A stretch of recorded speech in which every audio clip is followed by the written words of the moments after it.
This week on Therapy, it's sobriety advocate and best-selling author Laura McKowen.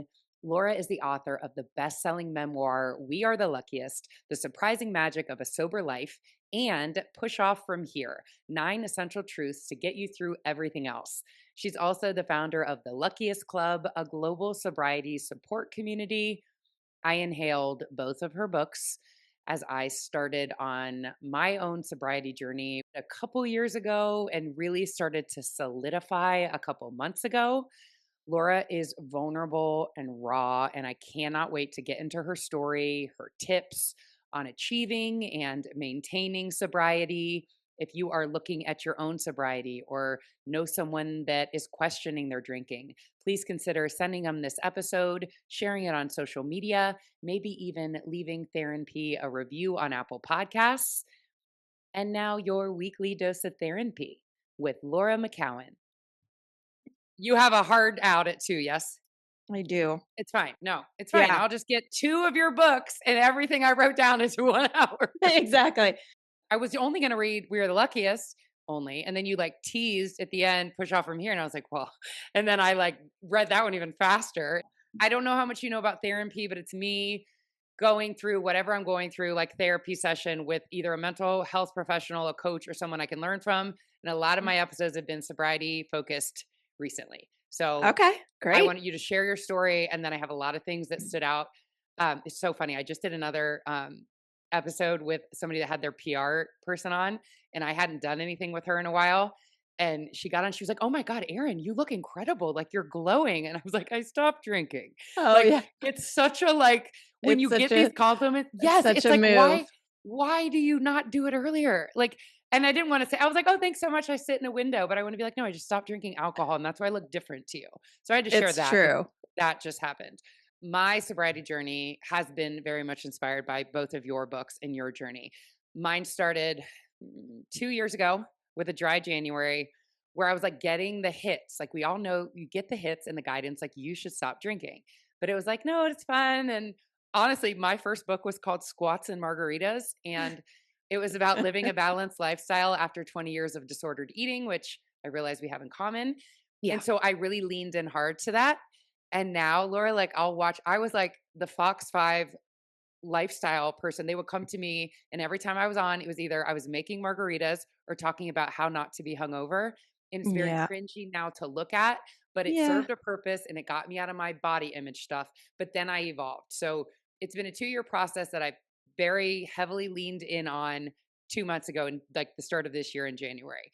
So I want to Amazing. get into mine and get coaching from you, but I want to share your story as well. And something that stood out to me in We Are The Luckiest was you said in high school, the size of your body was your obsession. Same. Mhm. Mhm. I was anorexic in high school, and then full disclosure, it evolved to bulimia in college. Mhm. Can you Mhm. talk about the time of the disordered eating and what you think may have like sparked that body obsession? Yeah.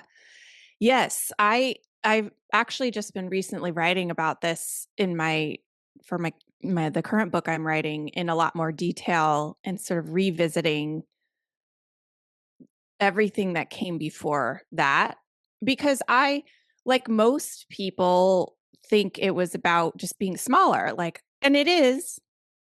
I did wanna be smaller. I did want to I what spurred it was I was facing a senior trip to Mexico with my class, Mhm. and I imagined maybe we were 9 months out or something, and I imagined being on that beach and wearing a bikini, and I was like, "There's no way.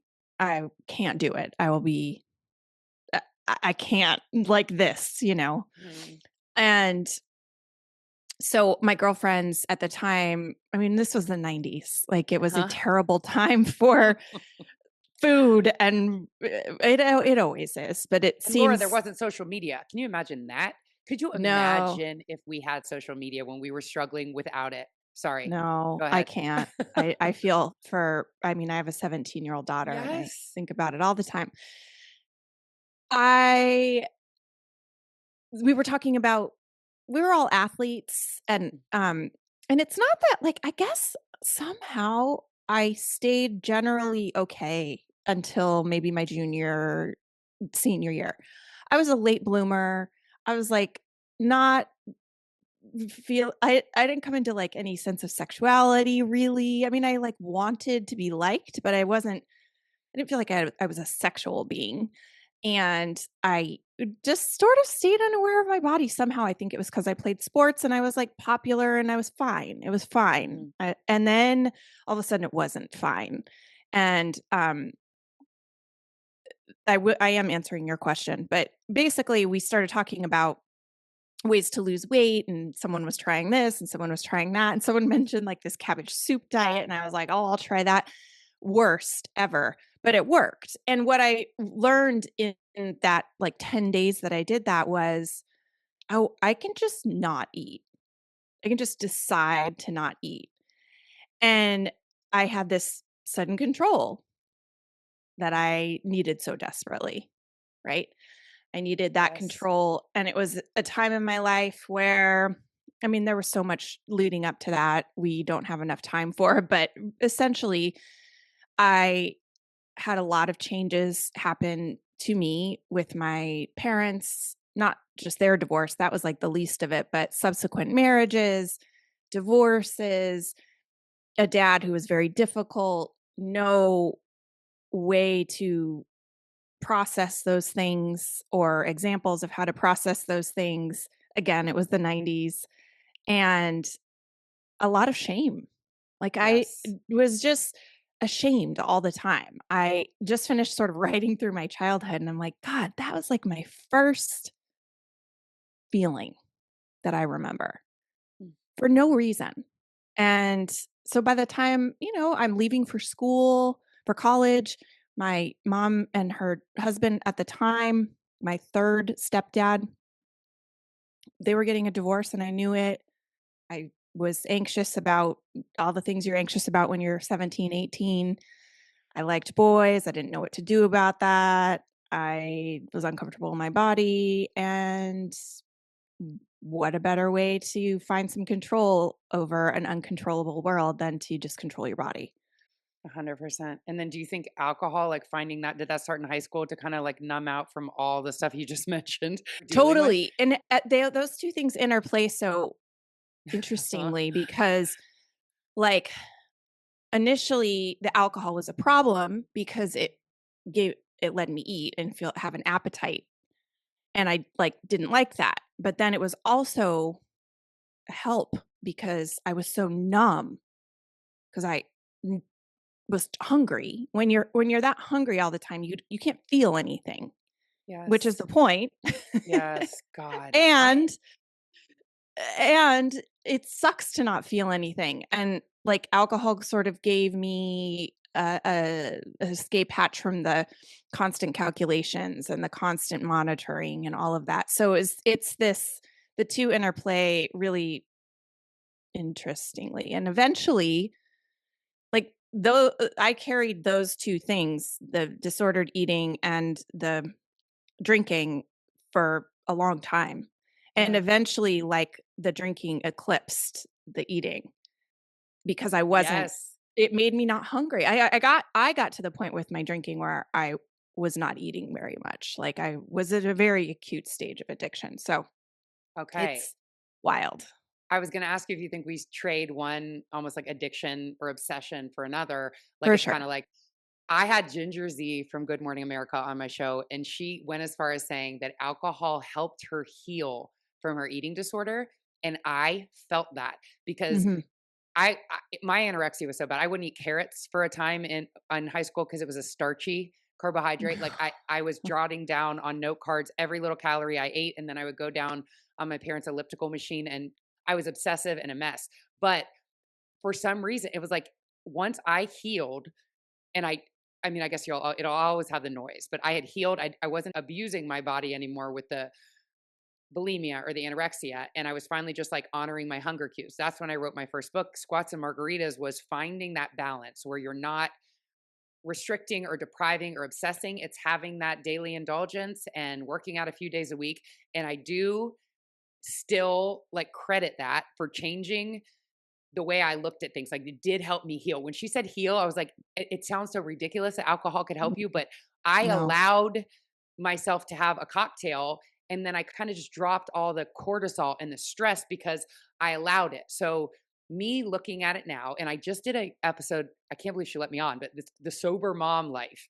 It's like a big sober podcast. And I was like, I just want you to know, and I was not sober yet. I was like, I'm looking at it, I'm not sober. And she was like, Erin, just share your story. And she Yeah. had even said she'd never heard the correlation that you and I were just talking with, like the disordered eating, and how once you're in that restriction and deprivation for so long and you break free from it, telling me I can't have a cocktail, all I hear is deprive, restriction, deprivation. And I'm like, no, no, no, I'm not going back into that. So I would always say it's allowed because I looked at it as not allowing myself to fully enjoy meals. And Yeah. now, I will say not now, because the last couple of months I've been great, but recently, if I have wings or fries or tacos, I want an IPA. And I Yeah. feel like deprived if I didn't have it, or a glass of wine with like steak or pasta. And because I'm, quote, healed from my eating disorder, I'm going to enjoy food. It's no longer something to take Mhm. away or to purge. So I was like crediting, now I can have beer and wine and I've healed. But after the pandemic, I was all margaritas, no squats. Like it just got, I was drinking every day, pouring cocktails earlier in the day, was the Yeah. drunk mom on TikTok, like quarantini. I had a 2 and a 4 year old, and I was Ugh. perpetuating drunk mom culture. The kids are home, we drink. And it got Yeah. out of hand. And Yeah. that is when I started looking at like, I'd see like Real Housewives or people that were getting sober, and I'd be like, I want to talk to them, but my show's called Squats and Margaritas. Even Annie Grace did squats and margaritas. I was like, listen, I know it's called that, but I wanted to like talk about sobriety. So I Yeah. completely shifted, Laura. Like Therapy Yeah. became a mental health podcast, and I got away from the margaritas, but couldn't find full sobriety because for me, and I feel like you'll get this, saying it's off limits takes me back to restriction and deprivation. And I can't do it that way. Like you can't, Yeah.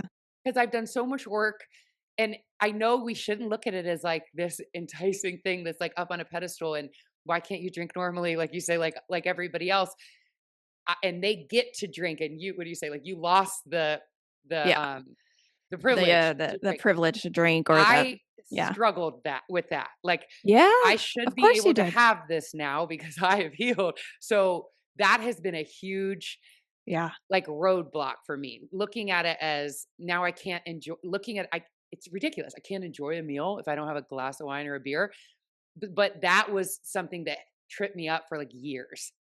yeah, I totally relate to that, and it's a very when you have that kind of history, it is very difficult to see restriction as any kind of freedom. Yes. Yes. You just said it so yes, exactly. It's not But freedom, it's it back to the binds of right, deprivation. and Yes. it's like, what will happen to me if I start counting my food or really tracking it or becoming obsessive or even minorly obsessive. I it's deeply uncomfortable for me. Yeah. I don't like it. Can I ask you So something? Did you say it resurfaced in sobriety, your food stuff? Did it's that come back? always been there. It has never been like it was in high school and college. I have not purged in, oh my, 25 years Right. or how old am I? I don't know, since college. I could never get back to that restrictive place, but I this is so interesting. I've never had this conversation with someone. It's always been a thing. It's a Right. thing that I carry around and that I get it. I am always aware of. I would say I feel about as free as I ever have around food. I eat. I eat what I want to eat. I don't worry too much, but I'm also in a place where I'm happy with my body. So I can do that. If I wasn't feeling good about my body, I would not be in that place. I hear you. Thank you for And saying that. People would be yeah, so careful around that. Like, no, you should be happy at every side. I like people that just say that yes, you're saying it. I feel comfortable because I feel comfortable in my body. And if I wasn't, I wouldn't feel that way because that is real. yes. Yeah. No, it's real. It's just the truth and it sucks. It sucks it sucks that that's the truth. It sucks that I have a daughter who lives in that world too, and because we all women do, period. Yes. And men. Yeah. It's something that's always there. I think basically I've sort of made peace with the fact that it's there, Mhm. and I have the times that I have gone back to really trying to manage it and getting obsessive about it are like during the early pandemic, I did, because it was like, holy fuck. Um, when Mhm. I'm happier, I don't. Yeah. It's something I have to really be on to for sure. Okay.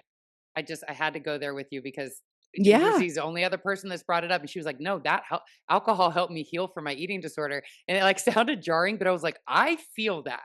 I Like, feel I that. get what she's saying. If you allow something, then it's like you're not restricting anymore. So then you're living, quote, unquote, "normally" and drinking, and then you take that away, and it's like, "Here we go again." So I was looking at it the same way. You say drinking was omnipresent but not oppressive. Until when? When did it get to be something else where, like, family members were questioning you? Mm, I wouldn't say people questioned me until much later. Okay, I drank from the time I was about 15, 16. I was pretty mild until I would say until the very end of high school, through college, through my 20s. It got really different when I got married. I had a very, like, strong reaction to getting married. Okay. I loved this man, and I suddenly was like, "Oh my god, I don't wanna be married to him." Mm. And it was awful and confusing and sad and scary, and I had no way to deal with it, and I drank at that. Like, almost immediately started drinking at that, like, in a different way than I had before, and I was already drinking a lot, but I was still there were still days that would go by that I didn't. Okay. My husband had at that time had never said anything to me about my drinking. I just was someone who got kinda crazy sometimes, but, like, not any more than anyone else necessarily. I felt that I drank differently.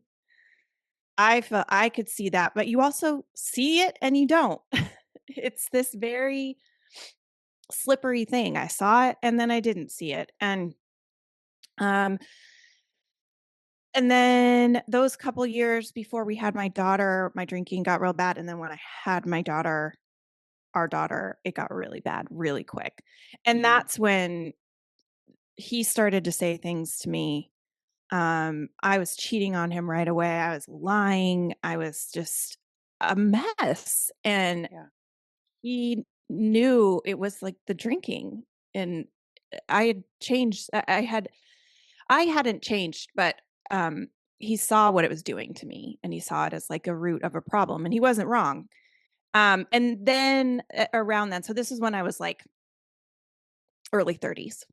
Okay. I started to have consequences. Like coworkers would say things to me, or I had a really bad night at a work event, and I had a talking to the next day with the CEO and my boss, and almost got like lost my job. I had once my husband and I separated kind of shortly after that, and then friends started saying something. Not a lot of them, but like my best friend was like, "I can't drink with you anymore."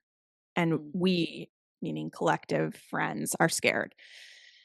How did That you all receive happened. that? Were you Oh, it was defensive? Were awful. you knew they Oh, were right, or did you say they I like, knew how they did were you right. respond?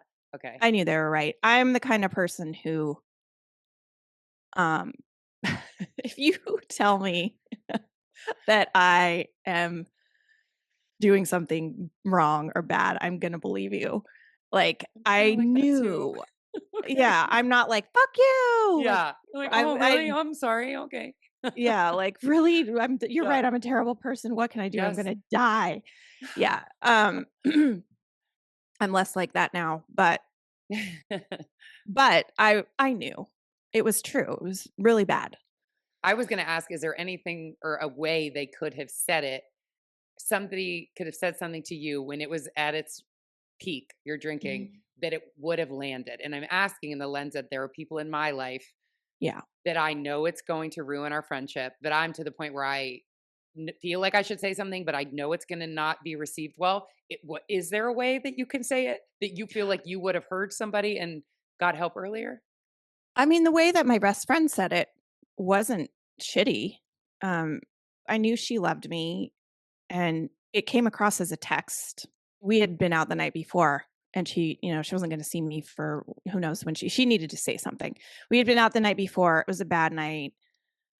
I tried to joke text with her in the morning, and, when you have that pit in your stomach and you're just testing everyone to see how mad they are at you and how bad you Yes. fucked up.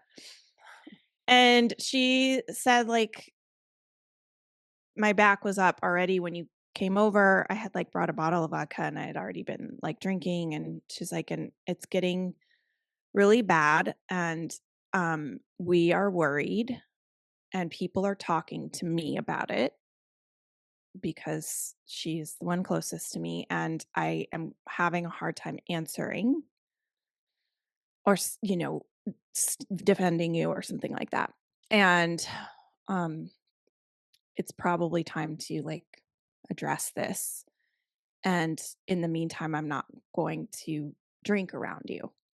Mm, And it was about as nice and kind and compassionate as it could be. It still felt awful.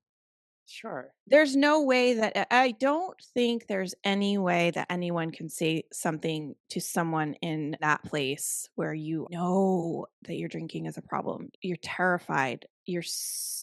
Probably just like drowning in shame all the time Yeah. and so afraid that you have to change this thing. And there's no way, I don't think there's any way to say something to that someone in that place and not have it feel awful. Yeah. Even if it's like, so kind, because it's you're so ashamed. It's Right. awful. It's like just poking you in the most tender, vulnerable spot, right? So, I think the kindest way to do it is to do something along those lines where it's not like you are fucking up or you are a problem, but to isolate the drinking from the person, Mm, right? Like, I've noticed that there's this thing happening, right? And I'm concerned and I love you. And it can be a conversation like, what do you think? It doesn't have to be a, I've decided what this is. yeah. Love that. Um, there are a few different things that people said to me. I mean, my ex-husband was stop fucking drinking, and like that had its own impact. And, I had my brother sit me down and I had lots of different people say lots of different things and they all mattered. Um, Even if some of those things were said harshly, they registered to me. Um, I think the best thing to do though is to stay compassionate, but also firm. Like, Okay. be clear. Like, clear is kind, right? Yeah. I've noticed this. This is my observation. I love you. What do you think? I'm here if you want to talk. Okay. Yeah. And they know. It's not like they're They shocked know. by this, but it's just the defense. Like I've tried a couple of times and it's just not being received. And then you see them drinking and it's just like somebody else told me, like, all you can do is be an example in your sobriety, like show them a different way. And I'm like, Yeah. just hearing like it from you, it's what could somebody have said, but I'm sure it's nuanced. Like everybody's situation is different. The other thing is this. I used to feel, especially when I was earlier in sobriety in the first few years, very incensed about needing to tell people who had a drinking problem that they had a drinking problem. Okay. I receive And that. yeah, That's and me. yeah, and of course, because it's very present for you. It's like, Uh-huh. and I have over time become much less invested. Not Okay. that I don't care, but you got to give everyone the dignity of their process. And So true. it's like they have their own path. You're so right. They Yes. know you're there now. Mhm. And we feel when there's pressure, we feel when we're being watched. It never works. Doesn't work for you, doesn't work for me. We know that. And It's like you're eating you're disorders when people were yeah. questioning and seeing if I was eating. So you just totally reframe that. That's what I'm doing Mhm. to the person. Yeah. God. Yes. Let them drink, let them do whatever they're doing. They get to do that. I hate asking you to share this, but like what really made me connect to you was like your vulnerability around motherhood and with your Mhm. daughter. And I know it was like the Mhm. rock bottom that wasn't the rock bottom, but for anybody Yeah. that's not familiar with you, we share the hotel. And Yeah, yeah, then sure. I can't remember what made you go to actually go to AA. Yeah, so in July of 2013, my brother got married, and, my daughter was the flower girl, I was a bridesmaid, and Alma, my daughter, was 4 years old at the time. So, we flew out to Colorado, my I was separated then, so it was just me and her and in the hotel, and, that my drinking was really, really bad at that time. Like, I had gotten a DUI a couple months before. I'd been separated from my husband for a year. It was really rocky, my drinking was, and I was, kind of afraid to go to this wedding. You know, when you start to get afraid about events because you're like, "Ah." I was at that point where I didn't know what was gonna happen when I drank. Yeah, and it's open I bar at a wedding. Like you could just I keep just going. didn't know. There was no Yeah, guarantee that I it was a roll of the dice. I might be fine, right. fine, or I might black out and something terrible will happen. And that's what happened. Although I never predicted it would be that bad. The night of the wedding, we started drinking at like 11 because it was the bridal party and getting ready and all that. And by the time the wedding came around, everyone was drunk. I was very drunk and I had hired a babysitter to take care of my daughter. And um, after dinner or whatever, I went to relieve the babysitter, pay her, should have gone to bed and stayed in the room with my daughter. And in my sort of blacked out state, I left again and I left her and I stayed out and spent the night somewhere else and woke up next to some strange person in the hotel. And it was absolutely the horrific nightmare that it sounds like. Waking up at 6:40 and 5 in the morning, to texts and phone calls from my family. My daughter had found her way to my mother.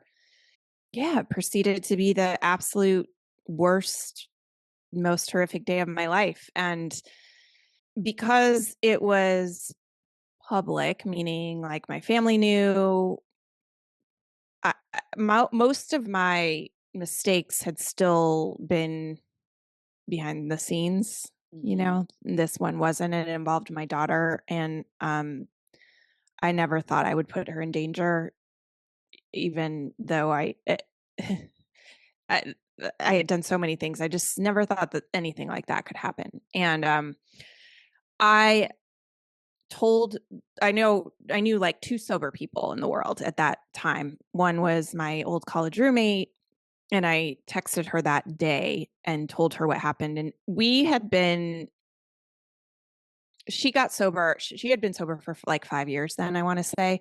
And she would always joke, like, you're next. Cause we knew how each other, how we drank. And so we had been talking about it without really talking about it for a while. And I had said things to her over the years, like when I was having bad mornings, uh, you know, after a terrible night, I would mention something to her and she would just sort of like, okay, maybe it's time, maybe it's time. And then when I told her what had happened, she said, I think this is enough, right?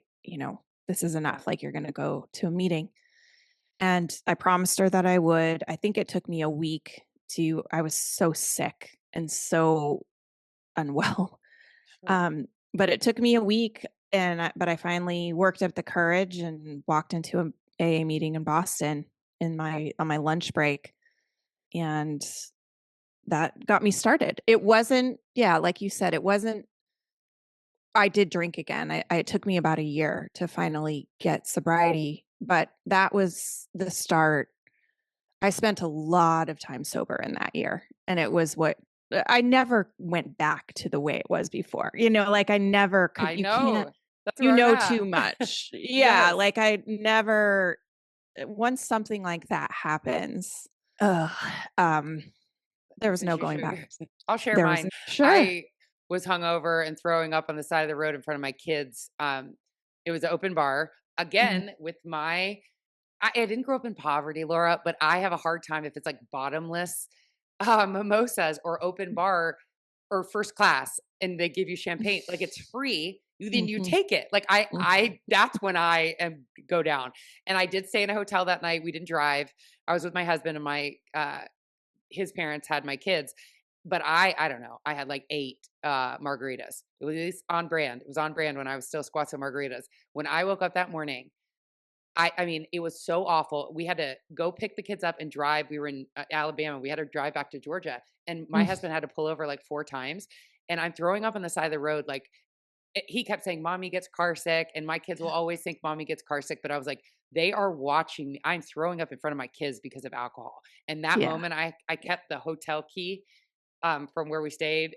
It was like at a casino, and I have it right. It's still in my closet to just be like, that was my like. And Mhm. again, I drank after that, but after that, it was never like drinking, like binge drinking. I was so, I guess, sober curious. I was so conscious of it at Yeah, that point. And then now I'm yeah, still on the journey of getting to like complete sobriety.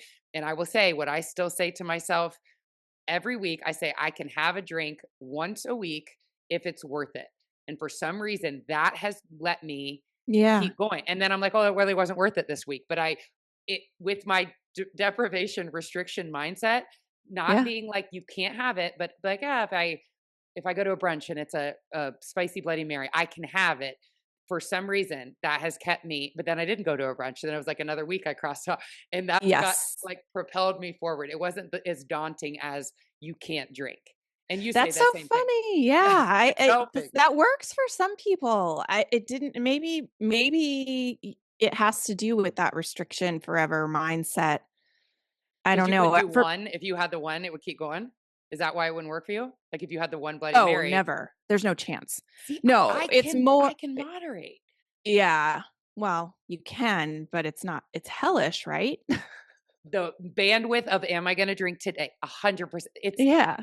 It's not it's the first thing I think about in the morning. Like, am I gonna Yeah. drink this week? Like, not so much now, but that's I would wake up and be like, I drank last night, so I'm not drinking today. It was like drinking days, and this is coming up, so I can't drink this day. Just to have it off, you just have so much more bandwidth. Like, there's nothing else to Mhm. like it's going Mhm. back to the calculating of calories and stuff. It's Yeah. I can moderate because I'm so like controlling that I wouldn't have more than one, maybe two.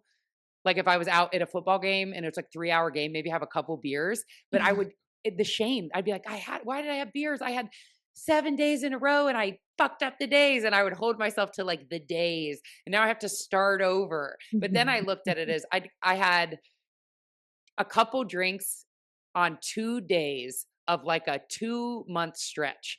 And instead of saying I fucked up the days, I would say I drank on 2 of the last 50 days. And Yeah, looking at it that way, like not as I'm just hard on it. It's like perfectionism creeps in. It's like totally. you have to start over day zero. Some people need that accountability and getting a chip. Not me. Like Yeah, that makes it too daunting. Like it's too I had so many daunting. days. Yeah. So Yeah, unless if that helps somebody else, knowing that once a week, no more than that, if it's like worth it to me, I can have it. And then typically that does not. I don't really go out, so yeah, it yeah, doesn't come up, and then I get another r week. right. I think that points to something so important that you people have to do what works for them, and meaning what works for you is what gets you to where you really want to be. Like, not where you want to be necessarily in the moment, but where you want to be heading, right? Moderation was not a thing for me. I didn't wanna I would never wanna drink 1 drink or 2 drinks. Like, I wanted Okay. to disappear myself. And I also was at a point where I couldn't really control that. Like, I didn't have the capacity to just stop.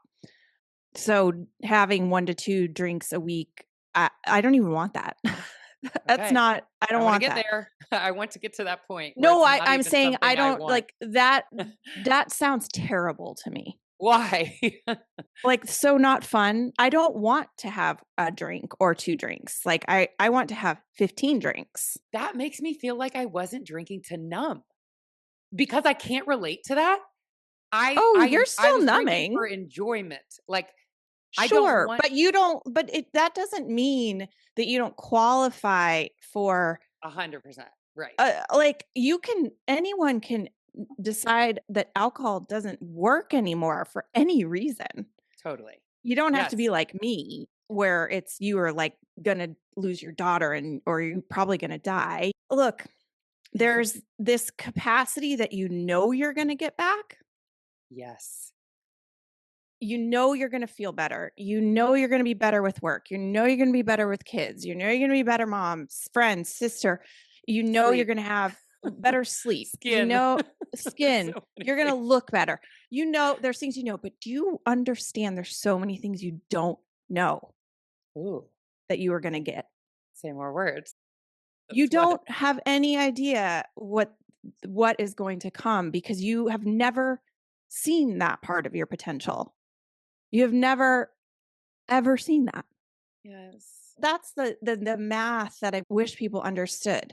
Like, when you are numbing yourself out even just a little bit, we say we wanna take the edge off, which I get it, but that edge is important. That edge Mhm. is what cuts into us. It probably needs to cut into something and have us feel something, experience something, see clearly, go down a few layers. Because what's there is this potential you don't even know. You've never met it. I love that. That's like So motherhood without drinking. I used to think because I'm so high functioning and like hyper efficient and anxious that I was a better mom if I had a glass of wine. Like I had convinced yeah, myself that I could yeah, be more chill, but I never knew what it was like to be a mom with no wine because I never tried that. And then you think about if you have a glass of wine or two at night to be a better mom and be more chill and like not as high strung with your kids, you don't know if there's going to be a child that comes down in the middle of the night. You can't guarantee that you're going to get 8 hours of sleep. So now I'm so conscious of last night there was a storm. I had my son, my daughter, and my dog all in my bed. I got a shit mhm, night's sleep. I was interviewing you mhm, today. It was like a big mhm, day, but I was mhm. like, at least I wasn't drinking because Yes. at least I wasn't waking up like, oh God, like I had a couple drinks, but then I'll sleep. You don't know if you can sleep as a mom. You don't know if there's going to be storms. You don't know what's coming. So all you can do is prepare yourself the best you can, and that's by not putting poison in your body. And that's Yeah. another. That's kind of a left, but I I think most quit lit is like for me, the ones that I've read is like it's poison. It's all the reasons no are like it's a toxin. It's addictive substance. Your books are more like what you're missing out on, not that it's Yeah. not like the substance, it's like what you're taking away and you're missing out on by drinking, and I love that Yeah. Yeah. approach. Well, that it's just what works for different people. Like, yeah, it was helpful for me to know that it's a toxin, but did I really care? No. Really True. care. Lots of things are toxic, and it is true. It's a it's a drug, but I didn't care. I have lots of I mean, I can eat a sleeve of Oreos, like, no problem, and that's not good for me either. Do I Sure. care? Not really. I got you. It got the You know? job done, and that's what it was doing. Yeah, so and it does that's the part that meant the most to me was specifically once I started to turn the corner and, like, feel myself in sobriety, like, spiritually, emotionally, physically, all of it, to When was touch on that? this capacity that Real I quick. had. Was that like a What? year in, a couple months? I said, when was that? No, When that you was, really like, started sometimes you get it, like, immediately. Like, okay. you get glimpses, right? Like, Yes. things start to happen where you're like, "I would have never noticed that. Yes. I would have never put that together, or I wouldn't have had this conversation with this particular person." Right? For me, I wanted to write and be an author, and I so deeply wanted that. It was Augustine Burroughs says, like, "Find something you want more than you want to drink." I didn't have many things like that. I wanted to write, though, and I really knew, like, in my body that I would not have that, that there was this whole life that I would never have if I kept drinking. Yeah. and that it was that stark. It was that big of a fork, right? And so that's what was I don't wanna say it motivated me because it's not even motivation that you run on. It's like something else. It's like for so long, it's just a no, like, you feel like you're just saying, "No, I'm not." Because it is. It's like, I need to just keep saying no to this thing. No, no, no, no, no to friends, no to fun, no to all the things I was doing, no to drinking, no, it's just a big no. Uh-huh. But there's all these yeses too that, like, you start to want to move toward, and you just have to wait to see them, but they always show up. Like, I've Yes. yet to meet anybody who has been left out of that part of the equation. It just takes a while, right? It's like you don't feel like it's a superpower, and then all of a sudden you're like, "I have a fucking superpower." Yes. You said for Yeah. the first 30 days, all you did was breathe, didn't drink, and sucked at everything else. And I True. was like, when did it get to a point where it wasn't as much of a like early sobriety is so awkward. And I was just talking about Awful. it. It makes me judge. I know we do give ourselves grace. It makes me judge drunk Erin and what she used to enjoy because I'm with the same people and they're talking, and then I'm just like Your listening to these face is conversations. melting. I'm like, this is nothing is interesting. I'm tired. You realize you're tired. You want to go home. Then people are getting drunker. And I'm just Mhm. like, I don't want to go anywhere. So I've been such a hermit, but I prefer it. Like, I'm going to get better sleep and go to bed early. And I'm not going to leave to go out to listen to drunk people. Like, Mm-mm. give me some early sobriety tips. Like, did you have to replace it with something you held club soda? Like, I found great NA IPAs and even a wine after 2.5 years. I was like, will someone make a wine? And their sea glass They're Sauvignon around Blanc now. Mm. tastes exactly like Sauvignon Blanc. And now that I Mhm. have something to hold, but I'm not enjoying myself. And I'm like one of the first in my group. So it's Yeah. kind of just, and then you feel like they don't want you there, like your mom when she was like not Mhm. drinking until you left. I feel like Mhm. I'm more like I'm cognizant of all these things that are happening. And maybe, like you said, it was a noodle in the soup and no one is really looking at you. But I feel like people are like, is she Yeah. judging us? Like, what is she better than us? And she's not drinking. And it's just like not fun at this You point feel to like go there's out. just this spotlight on you. Yes. And there is a little bit. I think it's disingenuous to say that nobody cares because people notice and they are wondering, care, and they're a little worried, or they're And at they least ask. like, how should we be? And Yes. especially when if you drink together all the time, Yes. You messed it up the is. It's a dynamic of the group. yeah, yeah. It's like it's that's just true for anything. It's like whenever there's a change in a group dynamic, there's a disturbance in the force, like everyone feels it, right?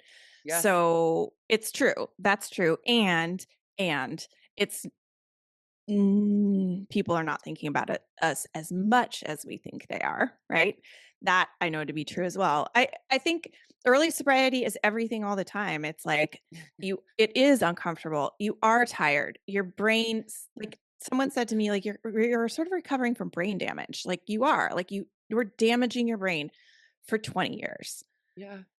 And it can be oh gosh, just the days can feel really long. I had no social battery. I was I so know. deeply uncomfortable in having dinner. Only place that was comfortable for me to have dinner and things like that were with other sober people for a while because there was just this level of pressure that just wasn't there. But Okay. I didn't like going into restaurants. I I didn't know. like it was really everything. You were learning an entirely new way of being. And so what I have tried to normalize for people is like it is hard and it is supposed to be hard because it is meaningful. Like Yeah. you are doing something really, really different Yeah. than how most people live. And you are doing something that changes every aspect of your life for a while, right? Yes. It inform you said, I would think about it when I wake up in the morning. So it's Yes. of that importance to you, right? I have a segue into one of the best things that I got from you, talking about doing something that's very hard but important. Can you share the pregnancy principle?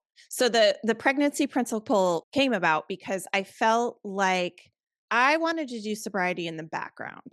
like not have anyone really notice and not have it change my life much and not have it, bother anyone else and not change any of my plans and be able to do all the things I used to do and like really just have it be easy. And it's not. It wasn't for me. And what I realized early on is like, no, this has to be as important. I have to treat it as important as if I was pregnant and as like insular sort of. Like Yeah. it's a intense vital period of time. And I also have to convey to others how important it is and not care if they don't respect it, right? Because they don't get it or whatever. So my number one job, your number one job when you're pregnant is keep the baby alive. Mm. Your number one job when you're new in sobriety is keep the sobriety going, keep the sobriety alive. Just don't drink. Yeah. And sobriety is 9 months. It's not 2 weeks. It's not Yes. 68 days or whatever that you're at. It's It's not. it's 9 months. And so, like, give yourself permission to do whatever it is you need to do. Because when you were pregnant, you did whatever the fuck you needed to do to be Totally. okay. If you needed to sleep, you slept. If you need to eat something, you eat something. If you are tired, you take care of yourself, within reason. Like, you still are living a life, but even if you're like, you would never just push forward being pregnant and do something that was going to compromise the pregnancy knowingly. Never. Yes. Right. Just look at it that way. Just look at it that way. And Yes. it also, I like it because it's like, it's a period of time. It does not last forever. When we're in pain and we're in something, we're like, this is the real suffering comes from this is going to be this way forever. It's never going to be different. I'm always going to feel this way. And you will not.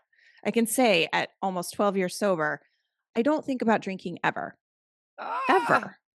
I don't think about amazing. not drinking. I have friends that drink. I have alcohol in my house for my friends that drink. I don't see it. I don't care. Wow. I can go anywhere, do anything. I'm comfortable everywhere. It's not a thing, but it's 12 years. When did it And get to not be a thing? I would say around like 5, 6 years, I was like, Mm, it was like that. But that doesn't to say I wasn't struggling for those first okay. 5 years. Very I would much. say Okay. that, like, hard struggle where I felt like I was fighting with the constant noise Hmm. of not drinking or drinking and noticing and observing and seeing. It was like a year, Okay. Manageable. and then it starts to get better, and along the way, there's so much goodness. Like, it's Uh, hard and it's good. I'm dating right now as a 44-year-old Oh! year old mom of two. That's the time that I'm talking about where I had the long stretch and I drank on two occasions were dates. Of How do you course. I get very I'm so awkward and I haven't been on a date since I was 24. So I'd be like, I'm just gonna have a drink. And it didn't Yeah. end up being binge drinking, but I had shame the next day, like, why did I have to have a drink? Do you have any tips on how to not drink and to be meeting all these new people? Like it's a very hard time to be dating. I'm not gonna compromise it, but do you have anything for me there? Maybe What don't like date right now. no. Okay. It's been two and a Like, half years. I haven't been dating for two and a half I know, years, but but you're doing something really important right now. I'm pregnant. You're I'm doing my pregnant. pregnancy principle. I would like to make it clear that I'm not pregnant while I'm dating. I I am mean the pregnancy principle. uh, Okay. I'm the last person that will be like, "Don't date." It's not because I'm just saying it's really hard. Maybe give yourself 6 months, 3 months. Give Okay. yourself a minute Okay. because I couldn't date and not drink.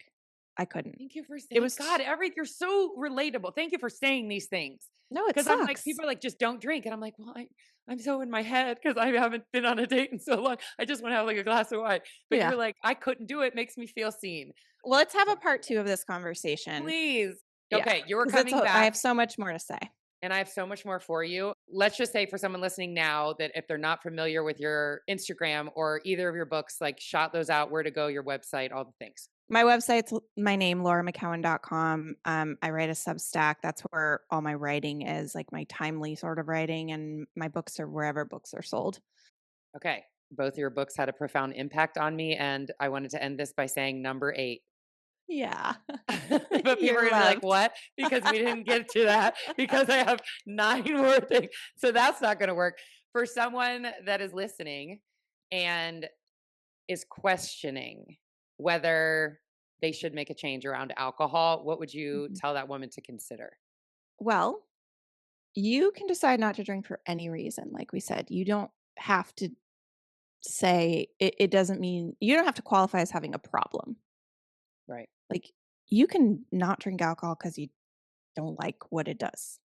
So this whole era of it you need to qualify by having a problem, I think is kind of over. And aside from that, like, pay attention to that question. People who don't have a problem with drinking generally don't think about having a problem with drinking.